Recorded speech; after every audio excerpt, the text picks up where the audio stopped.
What does the hat say, Eric? Jimmy Kimmel Live. Of course. The gentleman is recognized for 5 minutes.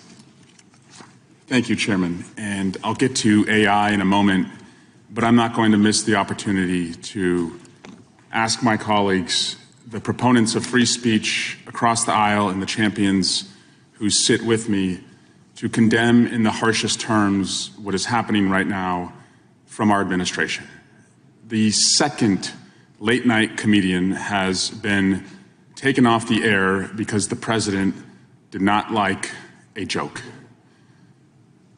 I want to first condemn in the harshest tones the murder of Charlie Kirk. He should be with his family right now. He should be with his children.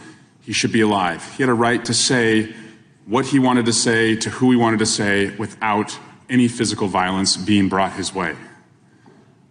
And Jimmy Kimmel had a right to say what he said, which didn't in any way suggest that somebody in the MAGA world had been responsible for the murder of Charlie Kirk. He was just pointing out what folks online were doing as Twitter detectives before any investigation had been completed were saying about the assassination of Charlie Kirk. And then he pointed out that Donald Trump, who did not go to Kirk's memorial service at the Kennedy Center over the weekend, when he was asked how he was feeling about the assassination, did not address it, but rather went right to a construction project. And for that, Jimmy Kimmel was taken off the air. That's not who we are. That's what it looks like in China. That's what it looks like in Russia. That can't be what it looks like in America. And the foundation of this, the genesis of this, was the president's FCC chairperson, Brendan Carr, sending a tweet that said, essentially, and giving an interview to a podcaster where he said, essentially, if ABC doesn't want to do this the easy way and suspend Jimmy Kimmel, we will do it the hard way, and it would be government censorship.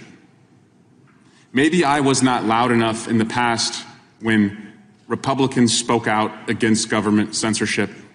And if that's the case, I will go back and revisit whether I could have been louder.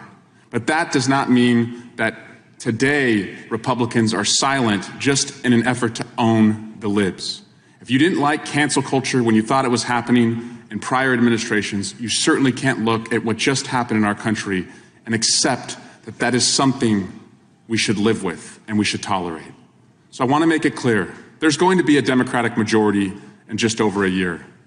And to the FCC chairperson and anyone involved in these dirty deals, get a lawyer and save your records, because you're going to be in this room and you're going to be answering questions about the deals that you struck and who benefited and what the cost was to the American people because that happened.